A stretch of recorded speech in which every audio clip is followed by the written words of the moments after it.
জুইত পুৰা বিলাহী বেঙেনা আলুনো কেনেকৈ এনেকুৱা কালাৰ কৰিব পাৰি আহকচোন। একদম মোৰ ফেভৰেট হয়, মই খাই ভাল পাওঁ, গতিকে আপোনালোকলৈ আগবঢ়ালোঁ। দেখিছেনে, বেঙেনা এটা, বিলাহী দুটা আৰু আলু এটা মই ধুনীয়াকৈ পুৰি ল'ম। পুৰি লৈ জুইত ধৰি পুৰিছোঁ। আপোনালোকে যেনেকৈ পায় পুৰি ল'ব। আৰু আলুটো পুৰি ল'লোঁ। এতিয়া বাকলা এৰুৱাই দিছোঁ। এৰুৱাই দি কি কৰোঁ তাকে দেখাম। আপোনালোকে যদি এনেদৰে খোৱা নাই তেনেহ'লে বনাই খাই চাব আৰু মোক ধুনীয়াকৈ এটা কমেণ্ট কৰিব।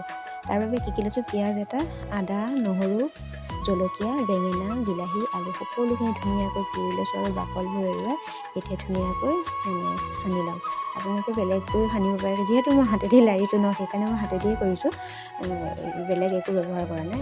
ধুনীয়াকৈ সকলোখিনি মিশ্ৰণ কৰি ল'লোঁ আৰু অকণমান সময় থৈ দিলোঁ। দি এখন কেৰাহী পাতি তাতে মই তেল দিলোঁ। তেল দি তাতে সেই পিঁয়াজ আৰু জলকীয়া অকণমান দি দিছোঁ, দি লৰাই দিলোঁ। তাতে কেইটামান পাঁচফোৰণ দি দিছোঁ আৰু হালধি দি দিছোঁ, দি নিমখ দি দিলোঁ, দি ধুনীয়াকৈ লৰাই দিলোঁ।